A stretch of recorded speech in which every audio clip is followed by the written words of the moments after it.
Ni uchungu kwa kila mzazi kumuona mwanawe aliyekuwa salama akishindwa kutembea kawaida. Ndio masaibu ya mzazi Hailin ambaye alikimbia kutoka alipokuwa kwenda kumuokoa mwanawe aliyevamiwa na kujeruhiwa vibaya na babake mzazi. Mtoto mkubwa mwenye ako form 4 sasa alitoka shule akakuja, vile alikuwa anakuja half term baba yake akamkataza asikuje, lakini mtoto akakuja, alikuwa na shida, alikuwa anataka kupeleka hospitali. Akakuja, nikapigia baba yake simu nikamwambia mtoto vile alienda huko aende kupata usaidizi apeleke hospitali kisha arudi shule.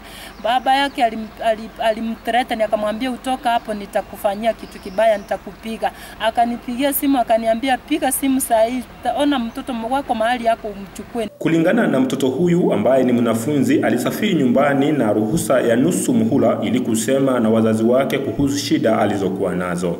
Daddy akaniambia atanitumia fare vile nilimpigia. The next day nikampigia simu anitumie fare, akaniambia nibaki shuleni. Nilikuwa na shida, nilikuwa nimeanza kuumwa na lower stomach na nilikuwa na discharge. Sasa sikujua shida yangu ilikuwa nini, nikataka niende nyumbani nieleze wanipeleke hospitali. Daddy akakataa, akanitumia pocket money. Sasa mimi nikatumia pocket money nikakuja nyumbani. Nikaenda kwa mami akampigia akajaribu kumuelezea, daddy akakataa kusikiza. Kilichofuatia ni babake mzazi kumtishia kwa kila njia, na alipofika alichopatana nacho ni kushambuliwa na kujeruhiwa hadi kuokolewa na polisi wa kituo cha polisi cha KISII Central mjini KISII kutoka eneo la Minyinkwa. Daddy akaniambia vile nimekuja hivyo nirudi nichukue tu vitu zangu. Akakataa kunisikiza. After hapo alipiga simu mara 3, akaniambia simjui vizuri, akathreaten kunipiga akifika akipata bado niko kwa nyumba.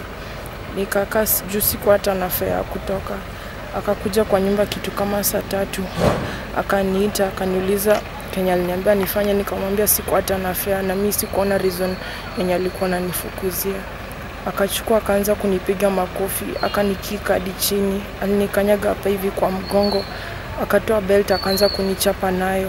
Sister yangu alikuja bedroom akilia, alafu akawafukuza. Akaitisha viboko. Alileta viboko mbichi mara 3, ananichapa nazo. Inaisha ananiacha hapo, ananiambia sijamalizana na wewe.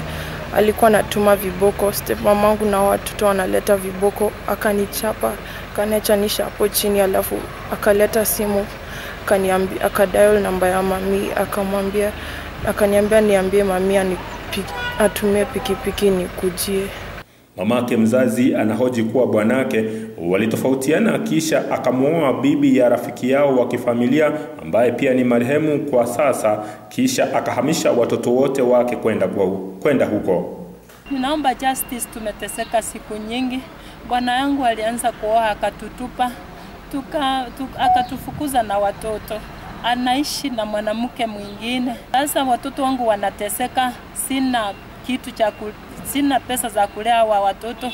Akakuja akaninyang'anya watoto by force, akachukua, kesi ilifanywa lakini hakusikiliza, hakutii, akachukua watoto anisapoti chochote.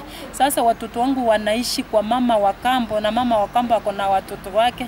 Watoto wangu hawana any adoption, wanateseka pale, wakionekana wamehuzunika, watoto wanachapwa. Kwa sasa mwanafunzi huyu ashaokolewa na polisi wa kituo cha polisi cha KISII Central na chini ya sheria, huku babake na mamake mgeni wakizuiliwa katika kituo cha polisi cha KISII Central huku wakingoja uchunguzi zaidi.